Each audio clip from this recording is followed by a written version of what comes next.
They thought I was still the quiet, unwanted daughter they could bully into giving everything back. But when I walked into that courtroom, even the judge froze. What they didn't know was, I was never just the girl they left behind. This is Her Retaliation. Subscribe, because this story isn't just about inheritance. It's about justice finally catching up. I never thought a courtroom could feel colder than the childhood home I grew up in, but that morning it did. I could feel the air conditioning biting into my skin as I sat there, waiting for the judge to appear. My parents were across the aisle, whispering with their attorney, glancing at me like I was a stranger who'd stolen something sacred. That part wasn't new. They'd been looking at me like that my whole life. My name is Madison Blake, and I grew up in a house that never really felt like one. My parents had me when they were barely 20, and for as long as I can remember, they treated me like a mistake they couldn't return. My father, Robert, had a good job in construction management, and my mother, Elaine, taught elementary school. To the world, we were a picture of small-town normalcy. Behind closed doors, I was a reminder of everything they thought they'd lost. They had another daughter when I was 7, their real child, as they liked to say when they thought I wasn't listening. Lily is so much more like us. Mom would sigh, like genetics was a curse I'd somehow broken. Madison's, different. Different became the word they used instead of unwanted. I learned early not to ask for much, but there was one person who saw me, my grandmother, Vivian Blake, my dad's mother. She was everything they weren't, sharp, elegant, the kind of woman who could command a room without raising her voice. She'd been widowed young and built her own fortune through real estate and stock investments, quietly becoming one of the wealthiest women in our state.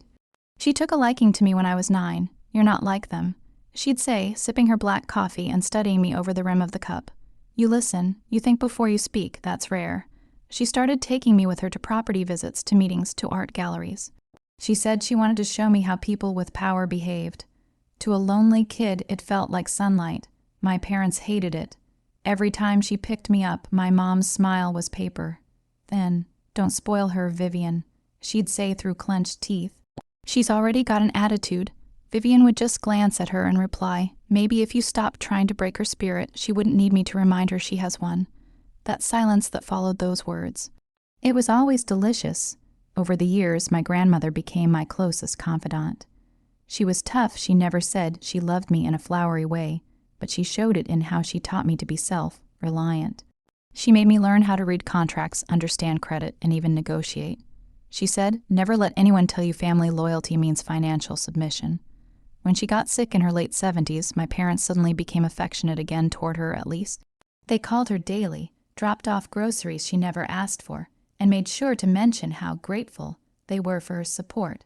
I knew what they were doing. Vivian did too. One evening, she called me to her home. She was weaker then, sitting on her balcony wrapped in a blanket. Madison, she said, her voice slow but deliberate, I know what's going to happen when I'm gone. They'll circle like vultures. Don't let them tear you apart. I remember laughing nervously. Grandma, you make it sound like a war. She looked at me with eyes that had seen too much. Oh, honey, it will be. When she passed, it was quiet, peaceful. She'd made sure of that. Even her final moments felt intentional. What wasn't quiet was what came after. Her lawyer called me 2 weeks later, asking me to come to his office for a reading of the will. I expected maybe a few sentimental items, maybe her old piano or some jewelry. Instead, when he opened the envelope, the words hit me like a punch. She had left everything, the house, the properties, the trust, and nearly $3 million to me. Not a cent to my father or mother, not even to Lily. I remember sitting there in stunned silence, my hands trembling. There must be some mistake, I murmured. There isn't. The lawyer said gently. Your grandmother was very specific. She said, and I quote, Madison is the only one who understands the value of what I built. For the first time in my life, I cried not from pain, but from feeling seen. My parents, however, didn't cry. They screamed. When they found out, my father stormed into my apartment, red, faced and shaking. You manipulated her, he shouted. You turned her against us. Dad, she made her own decision. I said, trying to keep my voice even. She was old. You used her. She was lucid. I shot back. She had every test and document signed off by her doctors. He wasn't listening. He left with a threat hanging in the air. You'll regret this. And he meant it. 2 months later, I was served with papers.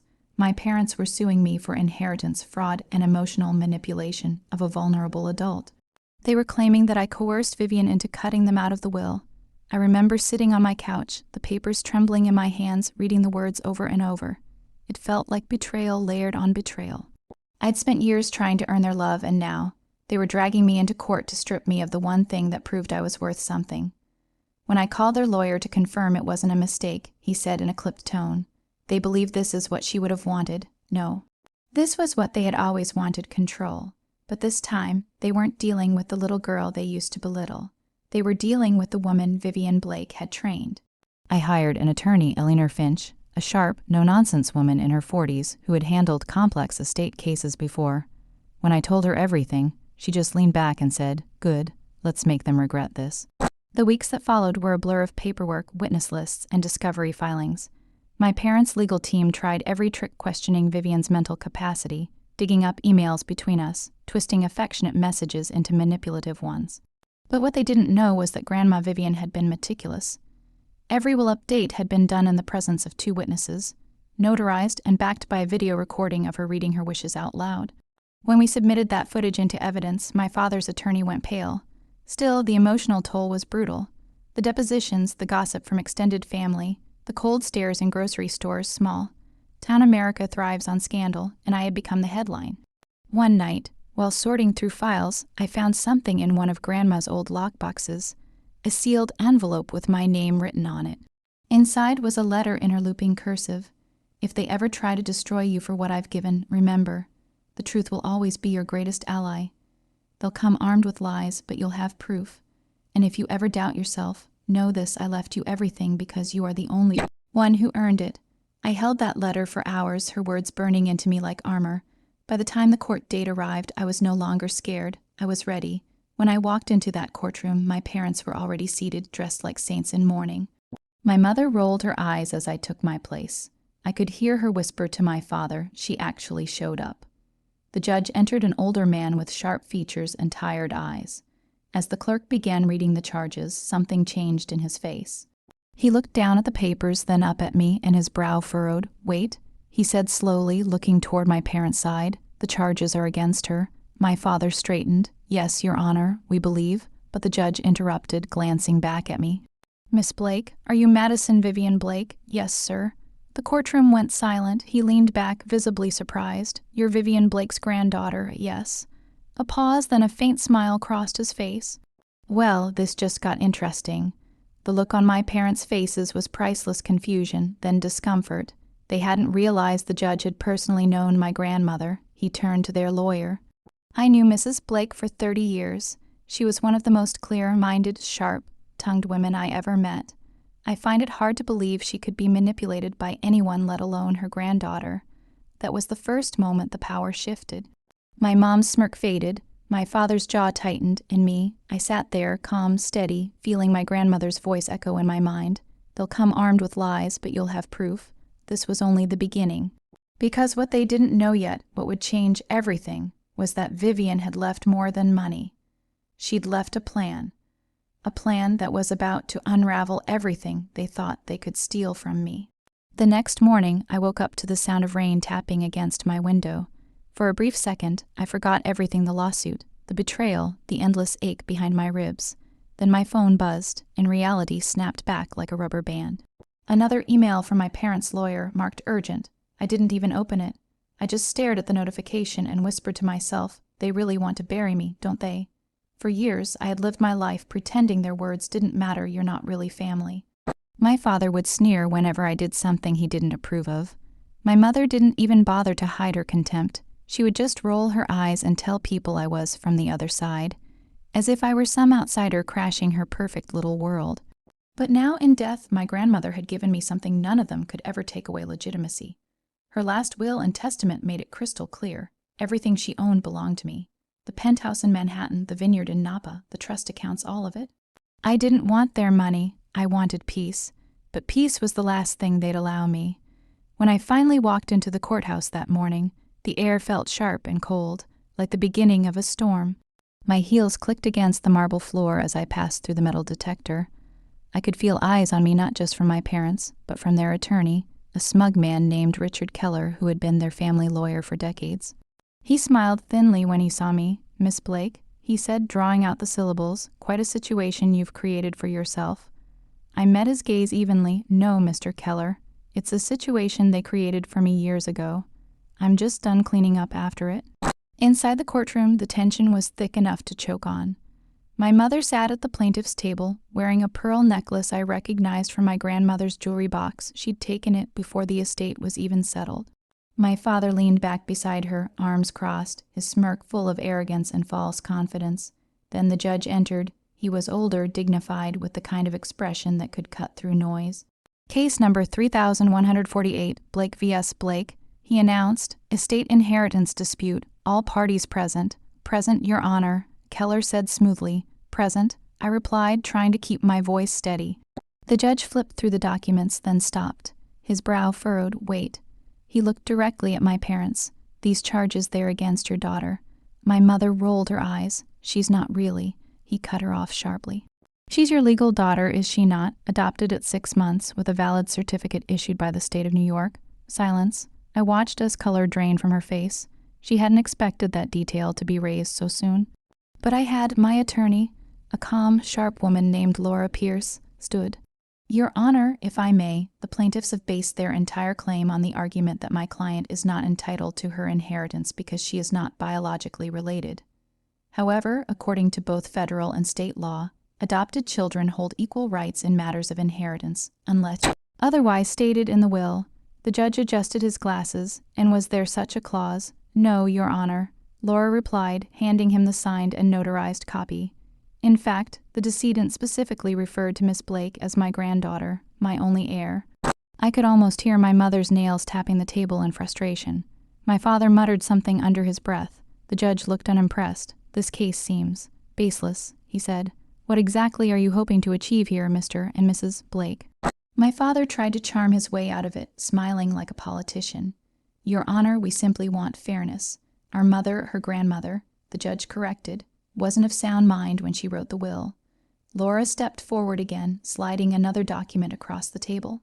Then perhaps you can explain why both psychiatrists who evaluated her independently confirmed her mental fitness less than 2 months before her passing. My father froze. The judge exhaled through his nose. I see. It was the first moment I'd felt power shift in the room. For the first time they were on the defensive, but I wasn't done. I had one more card to play, something my grandmother had told me privately, something that could shatter their entire pretense of innocence. When court adjourned for lunch, I didn't speak to them. I walked out alone, breathing in the crisp air, my mind replaying the last day I'd seen my grandmother alive. Madison, she'd said softly, her hand trembling as she reached for mine. There's something you need to know about your parents, and about the family trust. Promise me you'll open the letter I left in the safe. Don't show it until the right time. That time was coming. As I stood outside the courthouse, I pulled the small silver key from my necklace, the one she'd given me before she died. It was more than a keepsake. It was access to the truth. I could almost feel her presence in the breeze that whipped across my face. And I whispered, "Don't worry, Grandma. They won't get away with it this time." Then I turned and went back inside, ready to end this battle once and for all. The courtroom was packed the next morning, buzzing with the kind of tension you could almost touch. Local reporters had caught wind of the case, curious about the family drama involving a millionaire grandmother's estate. I could feel the weight of every stare as I walked in, my heels clicking against the polished floor. My parents were already seated, whispering to their attorney, projecting a false calm. I had never felt so alive, Your Honor. Laura Pierce began, standing confidently. Before we proceed with the plaintiff's arguments, we would like to submit additional evidence regarding the decedent's intentions. The judge raised an eyebrow. Go on. I stepped forward and placed the envelope from my grandmother on the evidence table. My hands were steady, my voice calm. Your Honor, this letter was left to me by Vivian Blake, along with supporting documentation stored in her safe. It details her reasons for naming me as her sole heir and confirms her awareness and consent throughout the process. The judge opened the envelope, flipping through the pages. His eyes widened slightly as he read. A hush fell over the courtroom. I could see my parents' mouths open, searching for words that didn't exist. The letter contained detailed notes, financial ledgers, personal commentary about my parents' entitlement, and even a recorded statement confirming her mental clarity. Vivian had anticipated their legal attacks and left a paper trail airtight enough to withstand the most aggressive challenges. Laura turned to the judge. Your Honor, as you can see, Mrs. Blake was fully competent and deliberate in her decisions. The plaintiff's claims are entirely without merit. My father lunged to speak, his voice trembling with desperation. Objection, that letter, it could have been coerced. It's inadmissible. The judge held up a hand. Mr. Blake, any allegations must be backed with evidence. As it stands, you have none. I could see the fury building in my mother's eyes. She tried to interject, her tone sharper, Your Honor. We raised concerns about undue influence. The granddaughter lived in the house. She cared for her, yes. The judge interrupted. But care does not equal coercion. The letter's content, combined with corroborating witnesses, proves she acted independently. Case law supports this. Then came the final blow. Laura called my grandmother's trusted lawyer to the stand, the same man who had read the will aloud. He testified clearly and firmly. Mrs. Blake explicitly instructed that Madison was to inherit all assets. She specified no one else, and she confirmed this in person multiple times. There is no evidence of coercion. The courtroom was silent. My parents' faces were pale, their false confidence crumbling. I could see the panic in my mother's eyes as she whispered something to my father, probably a plea for some last shred of control. And then Laura laid out the most devastating part, the hidden clause my grandmother had included in the trust. It was a clause my parents had never anticipated. If any party challenged the will unsuccessfully, they would forfeit any claim to future inheritances and be responsible for all legal fees. The judge paused, looking from the clause to my parents. Do you understand the implications of this? They nodded numbly, but it was clear they hadn't fully grasped the magnitude of what was coming. The plaintiff's claims are dismissed in full, he continued. Furthermore, in accordance with the trust's provisions, the plaintiffs are liable for all legal costs incurred by the defendant. The court finds in favor of Madison Blake. I felt a calm satisfaction wash over me. No gloating, no harsh words. Just the quiet, undeniable triumph of justice. My parents slumped in their seats speechless. For once, their superiority complex had been stripped away, replaced with raw humiliation. The courtroom murmured with the weight of the verdict, and I finally allowed myself a small private smile. After the ruling, reporters surrounded me asking how it felt to inherit everything. I simply said I did what I needed to do. My grandmother trusted me to handle her estate responsibly, and I did. Walking out of the courthouse, I felt lighter than I had in years. The storm had passed. The battles, the threats, the endless whispers about my place. In the family, all of it resolved. Not through anger, not through cruelty, but through preparation, intelligence, and unwavering resolve. Over the following months, I took steps to ensure my grandmother's legacy was protected. I worked with lawyers to set up trusts, managed properties responsibly, and even helped some distant relatives financially. But only those who respected the boundaries my grandmother had envisioned. My parents, however, remained distant, their arrogance permanently tempered by the law's impartial hand. Sitting in my office, looking over a vineyard acquisition report, I reflected on how much I had grown. I had transformed from the overlooked, underestimated child into a woman who could protect herself, honor her family's legacy, and command respect. And I knew this. Revenge isn't about cruelty. It's about reclaiming your life, asserting your worth, and ensuring that justice is served quietly, decisively, and irrevocably. Sometimes you have to face those who doubted you in the arena of truth, armed with patience, intelligence, and preparation. And when the dust settles, the only thing that matters is knowing that they never underestimated you again. Madison Blake had finally stepped out from the shadow of doubt. She had won not just the inheritance, but her dignity, her voice, and her place in the world. And as she walked into the sunlight, the memory of her grandmother's words echoed, "You were always meant for more." This was her retaliation, not a spectacle, not a vendetta, but the rightful reclaiming of everything that was hers.